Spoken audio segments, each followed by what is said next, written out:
34 वरती योगेश उलमेश मार्ग उलट स्मॅकलाय त्याचं स्मॅक केलंय स्वागत आणि बॉल चाललाय बाउंड्री लाईनच्या पलीकडे बावेशकरांचा हल्ला बसले असं बॉल गुलदस्ता नाही कट कॉपी पेस्ट मागच्या बॉलवरती आणखी ते घरला बॉल 6 रन 46 असं कोण विकेट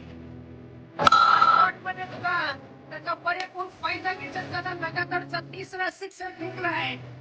आणि 6 धावा येत आहेत त्यांची धावसंख्या 52 वरती कमी पोहोचली फरक पडणार नाहीये भावेशकरांचा हल्ला लगातारचा चौथा सिक्सर ठोकलाय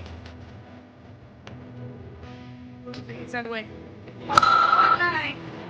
पाचवा मारलाय बाउंड्री लाईनच्या पलीकडे भावेशकरांचा हल्ला हल्ला होऊन करत असताना लगातारचा पाचवा हल्ला दिवसामध्ये आपण किरण तोवार यांना पाहिलं होतं पाचमध्ये खेळलाय सॉफ्टवेअरने खेळ भरत टायटिंग एवढं कंपनी झालं ना ऑफ दी लाईनच्या पलीकडे 6 धावा करताना 6 बॉल 6 सिक्स मारण्याचा कारनामा आणि पटकन देखील पार पाडली आहे